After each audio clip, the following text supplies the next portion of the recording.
Hola amigos, ¿cómo están? Muchas gracias por acompañarnos en este segundo programa de la quinta temporada de Cristonautas. Y como sabemos, estamos hablando de un tema importantísimo de los Salmos y nos acompaña la doctora Verónica Talamé.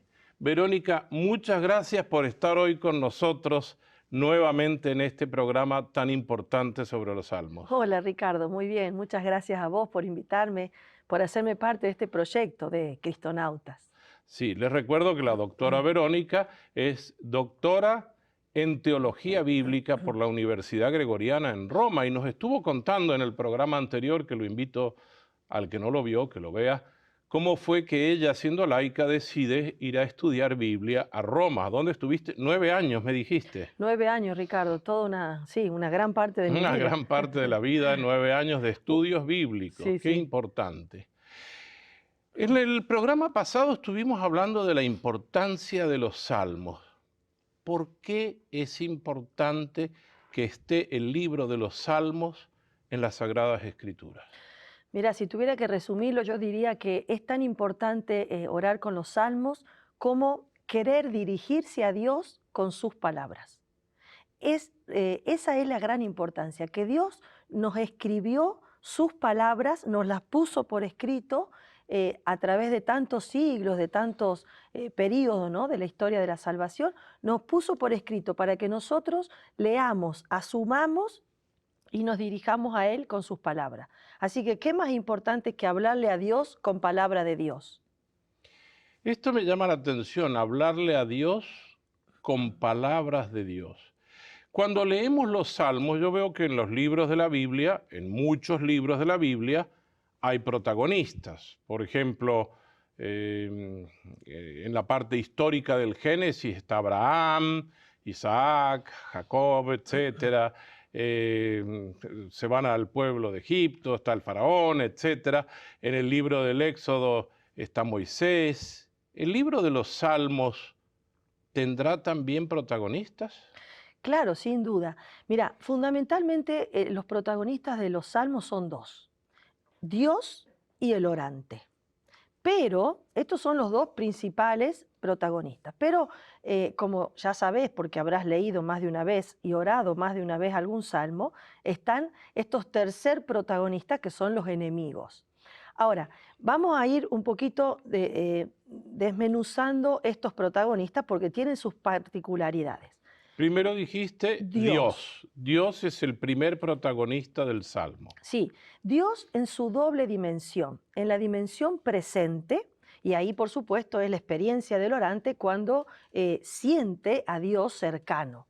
Y entonces cuando lo siente mi pastor, cuando lo siente mi Señor, cuando lo siente mi Creador, cuando lo siente mi escudo, mi baluarte. Después está la dimensión de Dios ausente. ¿Cuántas veces tenemos en la vida, y también está en los salmos, esta experiencia de que Dios no está, de que yo le hablo, de que yo me dirijo a Él, pero no me responde, pero no pasa nada? Y entonces también en los salmos hay frases o palabras o preguntas: Señor, ¿hasta cuándo? ¿Dónde estás, Señor? ¿Qué es lo que nos pasa a todos? ¿O no te pasó alguna vez que le pedís algo a Dios y parece que Dios está tomando mate en otro lado? Tomando mate como los argentinos que Claro, somos. Yo tomo mate todos los días, tú también, supongo. sí, también, pero bueno, supongamos en vez de tomar mate que está durmiendo en la popa del barco. Porque a Claro. veces hablamos con Dios y creemos que no está, pero sí está, Dios está siempre. Es nuestra experiencia que lo percibe ausente. Entonces, en los salmos está Dios presente o a veces también ausente. Ausente en el sentido de que nuestra percepción. Nuestra percepción no entiende que está Dios, pero Dios sí está. Pero obviamente, Ricardo, siempre está Dios. ¿A dónde se va a ir si no? Es cierto, Bueno, no se claro, puede ir. ¿a dónde se va? Bueno, después tenemos al orante. Orante, explícame qué es Segundo orante. protagonista, el orante. Quien asume un salmo es alguien que tiene fe, que quiere tener una relación de alianza con su Señor. Y entonces esta relación de alianza se expresa sobre todo con el pronombre personal mi Dios. Entonces el orante es uno que se dirige a Dios, pero que le dice que Él es mi Dios, mi Señor, mi pastor, mi escudo, mi... Entonces es esta relación de alianza, de amor, la que subyace a todo el libro de los Salmos. Ahora bien, este orante tiene como dos características. Es un pobre, uno que ha dejado en manos de Dios su vida, y es una criatura, uno que se siente limitado. Y entonces hace la pregunta clásica, ¿no?, del Salmo 8. ¿Quién es el hombre para que te acuerdes de él? ¿Te acordás de ese salmo? El ser humano que le diste tanto poder, pero él se sabe inferior a los ángeles. Entonces, vamos a hacer una aclaración. En primer lugar, el protagonista es Dios. Dios, en su dimensión. En su dimensión eterna. Presente y a veces y a veces desde nuestra percepción que no captamos que está, aunque está, pero no lo captamos porque, bueno, tenemos limitaciones, a lo mejor hablaremos de eso en algún momento, cuando nos sentimos tristes, afligidos, o nos sucede algo inesperado. Dice, ¿dónde está Dios en este momento? Esas preguntas.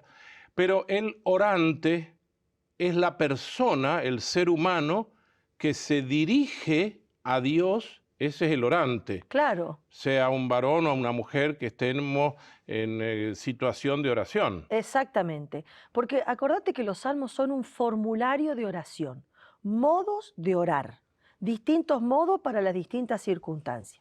Y entonces el ser humano asume, según su presente, uno de los salmos que Dios le propone, una de estas oraciones que Dios le propone para dirigirse a Él. Y entonces ese es el segundo protagonista, el orante, una criatura creyente y pobre, que admite dejar su propia vida en las manos de Dios. Porque los salmos no le caben bien a un soberbio que se crea Dios, porque él se tiene que dirigir a Dios, no es una autorreferencia a sí mismo. La oración tiene que hacerte salir de vos y ponerte en Él. Entonces hay algo que a mí me importa ahora que nosotros distingamos, que para orar necesitamos una cualidad o capacidad que es la humildad. Claro, esa es propia del creyente, del que tiene fe, del que sabe que no es autosuficiente, que no puede solo, y por eso se dirige a Dios y le pide, le da gracias, lo alaba, porque Él es el Señor de su vida. El orante es uno que dejó su vida en manos de Dios, o por lo menos quiere dejarle su vida en manos de Dios. Mira, esa frase que acabas de decir, me gustaría repetírsela a cada uno. El orante es uno que deja su vida en manos de Dios. Y yo me quiero salir un poco de este diálogo, pero ¿cuántas veces nosotros decimos, yo voy a hacer las cosas y yo, y usamos mucho la palabra yo, y nos olvidamos de que nos sentimos cristianos, pero nos sentimos inclusive muy superiores a otros? Eso no está bien para un orante, ¿verdad? No, claro que no. Un creyente tiene que, si no la tiene, por lo menos pedir siempre el don de la humildad que viene de lo que somos. Ricardo, Adán viene de Adamá. O sea, Adán, el ser humano, el género humano, viene de Adamá, es decir, de la tierra. Somos tierra, somos barro soplado, no solo barro, también somos soplados, pero nuestra consistencia es frágil, es limitada, es débil. Y por eso el orante asume un salmo, porque necesita de Dios. Como decía aquella oración, ¿te acordás del Sagrado Corazón? Como el mendigo de la limosna que el rico le ha de dar. El rico es Dios. El orante necesita de Dios y por eso que lo incorpora a su oración diariamente. Diariamente. Aquí yo me vuelvo a este tema que habíamos conversado en el programa anterior. Los salmos son algo que nos acompaña la vida diariamente. Y sí, tenemos que comer. ¿Cuántas veces comes vos al día, Ricardo?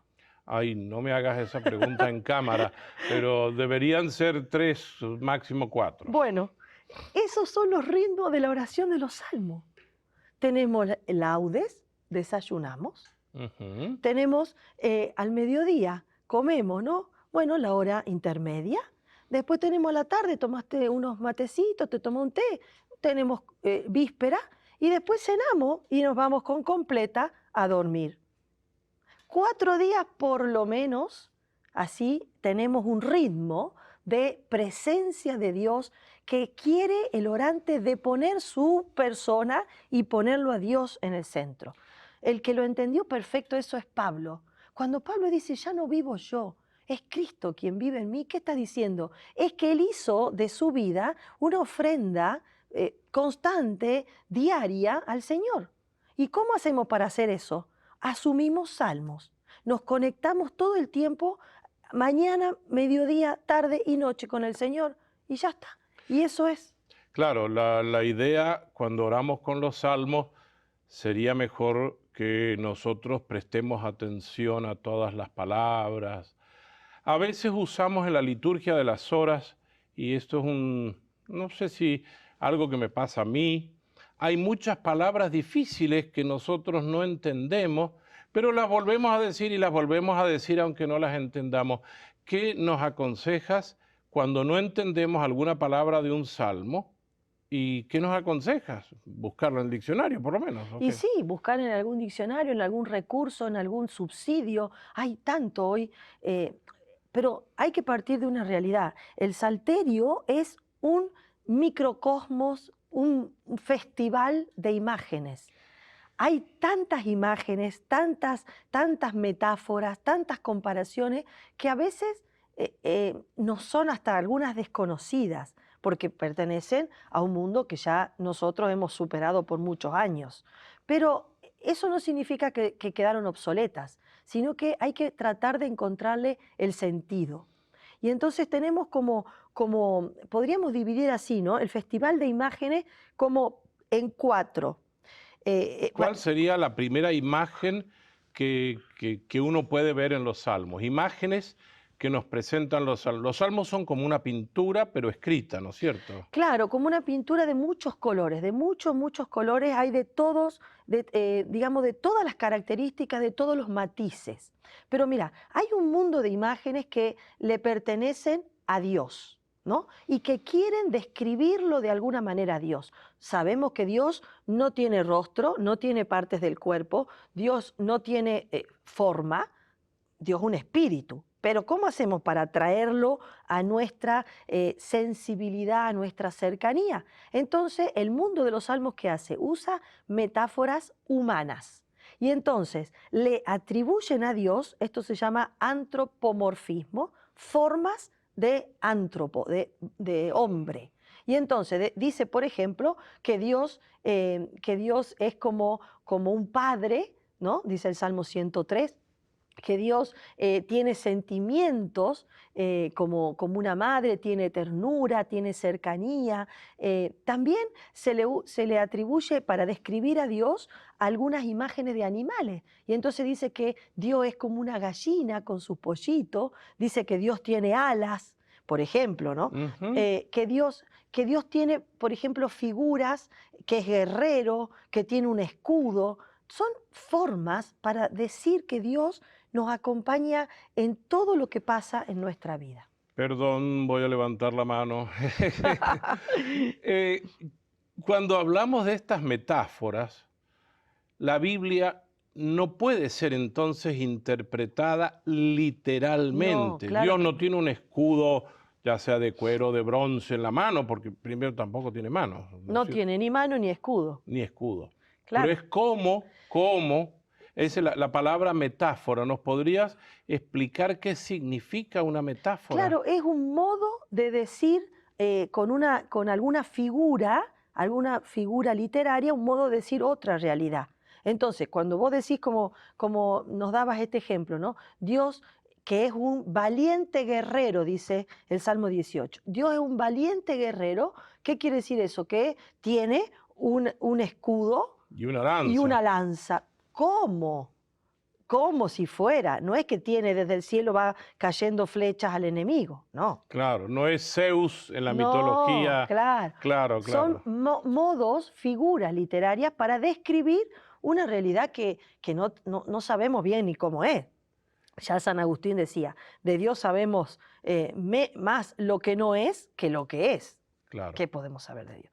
Bueno, pero nos falta el tercer personaje.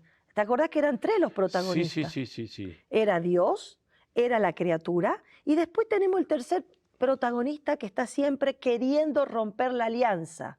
Esa relación cercana, esa relación fiel, filial, amorosa, hay siempre alguien que la quiere romper. Y ¿Y esos eso son cómo se llama? los enemigos. Los enemigos que tienen diferentes formas de aparecer en los salmos. Los enemigos no solamente son un grupo de personas hostiles, no. También es enemigo el pecado. También es enemigo el sufrimiento. También es enemiga la muerte. También es enemiga alguna situación escandalosa. Todo eso en el Salmo se presenta como un enemigo a eliminar. Primera cosa que quisiera rescatar de todo lo que nos dijiste.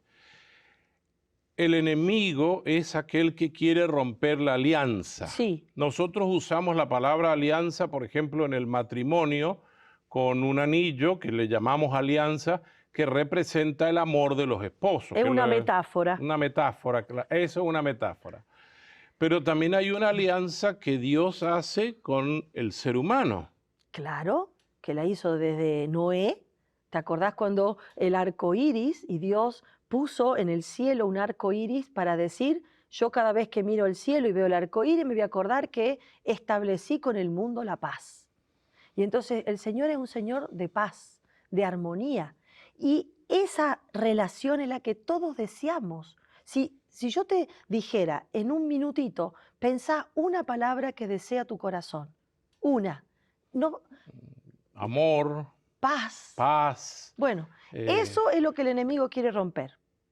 Y cada vez que yo vea en mi oración personal, en mi situación presente, que hay algo o alguien que quiere interrumpir en ese vínculo amoroso, pacífico, tierno, cercano con el Señor, eso es un enemigo. Y entonces están los salmos que piden perdón por el pecado que rompe la relación con Dios. Hay salmos que son contra la enfermedad, salmos que son contra la muerte. ¿Por qué? Porque eso el orante no lo puede percibir como digamos, loable. No quiere el orante que nada se interponga con su Señor. Ahora, nuestra naturaleza humana caída, lamentablemente, a veces nos lleva a pecar. Y sí. Ese pecado rompe la alianza. Claro, es un enemigo. Es un enemigo. Sí. Y hay salmos para ayudarnos a vencer nosotros. Con la ayuda de Dios. Gracias. Nosotros con la ayuda de Dios para poder pedirle a Él que Él sea nuestro escudo, nuestra fortaleza, el guerrero que nos ayude a vencer el pecado, la maledicencia que hay en nosotros a veces. Claro que sí. Y tantas veces hacemos, como dice Pablo, lo que no queremos, pero lo hacemos. Y entonces hay que pedirle, suplicarle al Señor, y estos son los salmos de súplica, de perdón, que están para eso, para que Él nos ayude a salir de esta situación que nos distancia de Él. Y el mismo Señor puso palabra de Dios a estas situaciones de ruptura para que nosotros, asumiendo esas palabras, le digamos a Dios, ayúdame a salir de esto. Y eso es contra el pecado. Después contra la muerte. ¿Sabés que hay algo que yo descubrí que me parece fantástico? ¿Cómo describe el orante a la muerte? ¿Sabés cómo lo describe? No. El orante en el Salmo 30, en el Salmo 88. ¿Sabés qué dice? Que el que está muerto no puede alabar al Señor. Fíjate vos, la concepción de muerte es el silencio de alabanza. O sea, el muerto no te alaba, Señor. Ayúdame a salir del Sheol, de este abismo oscuro, de este agujero negro, para que te siga alabando. Habría que hacer un poquito de teología bíblica. El Sheol era el lugar donde los muertos iban, pero ya no había alabanza para el Exacto. mundo de los israelitas. Exactamente, porque todavía no tenían muchos de ellos no tenían la creencia en la resurrección. Y Claro. entonces, porque acuérdate que dentro del mundo judío hay algunos que sí creían en la resurrección y otros que no. Ujú. ¿Te acuerdas que Sí, Pablo sí. recurrió a ese Ese a ese argumento. argumento? Bueno, y entonces, yo lo que voy es que cómo será de importante la alabanza para el orante, que la muerte es la no alabanza. No es un lugar así de huesos que están ahí. No, es una instancia de no alabanza. Entonces, cuando nosotros estamos incapaces de alabar al Señor, de alguna manera estamos como muertos en vida, según la percepción del orante. Aquí, Verónica, usted nos está dando un panorama que a mí me estremece porque yo me doy cuenta cuántas veces en el día yo lo dejo pasar al día sin poner al Señor en el centro, sin rezar el salmo o un salmo, o sin recitarlo, el salmo, para que nos lo aprendamos y lo vivamos. ¿Es necesaria la memoria Y también? claro, porque si vos no sabés de memoria los salmos, por lo menos algunos pedazos de salmo, Ujú. obviamente que vas a rezar con tus palabras y ahí ya tenés, no digo que no esté bien rezar con tu palabra, pero no es lo mismo yo poner mis palabras que poner palabra de Dios en mis circunstancias. Entonces, qué lindo que podamos aprender de memoria, palabra por palabra, que adquiramos una tal familiaridad con el salterio, que así como yo estoy hablando en castellano con vos, porque mis padres me enseñaron esta lengua para dirigirme a vos, así yo pueda dirigirme al Señor con tal familiaridad y memoria con las palabras que Él me enseñó, que termino orando salmos en cualquier momento del día. Eso sería lo ideal, Ricardo, que todos los días aprendamos a decirle a Dios sus palabras. Yo quiero quedarme con una idea, nos queda poco tiempo, pero el que no ora es como si estuviera muerto. Y Esa sí, sería la el que muerto en vida. claro, el que no alaba al Señor con algún modo de orar, porque no solamente alabar es igual a dar un himno. Se puede, como Sí. decíamos en el programa pasado, podemos alabar llorando, podemos alabar suplicando, podemos alabar, porque es como el arco iris. Viste que en el arco iris vos ves distintos colores, Sí, porque sí los ves a los colores sí, del sí, arco, sí, sí, pero sí. no ves a dónde empieza un color y a dónde termina otro. Los matices de cómo se pasa de un color a otro son tenues, son, Sí, sí. ¿no? Y así son los salmos, que vos empezás a lo mejor, Dios mío, ¿por qué me has abandonado?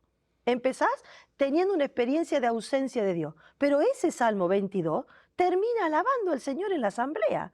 Entonces el Claro. mismo salmo que empezaste diciendo que vos estás con ausencia de Dios, te llevó el mismo salmo a ponerlo a Dios en tu vida, en tu presente, y entonces alabándolo. O sea, el salmo, la alabanza empieza con un silencio aparente y termina alabando, porque el Señor nos va convirtiendo el corazón. Vamos a hablar de ese salmo en algún Sí, momento. capaz que sí. Sí, sí, pero vamos a hablar de ese salmo porque es el salmo que Jesús empezó a recitar en la cruz. Así es.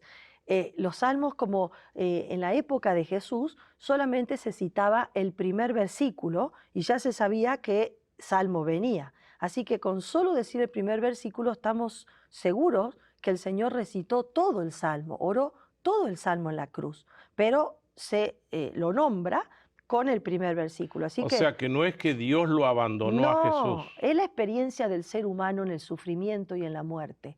Pero cuando vos lo pones a Dios en el sufrimiento y en la muerte, terminás alabándolo al Señor. Así funciona. Eso me gustaría repetirlo. Cuando uno pone a Dios en el propio sufrimiento En la propia y cruz, en la propia cruz que carga cada uno, y hay cruces muy pesadas y muy sí, difíciles, lamentablemente. también podemos terminar alabándolo al Señor. Sí, porque el Señor es digno de alabanza siempre, en mis cruces y en mis resurrecciones, siempre. El Señor es digno de alabanza. Y entonces Él lo alabamos cuando experimentamos la cruz porque nos sostiene. y lo alabamos al final porque nos sacó de esa situación.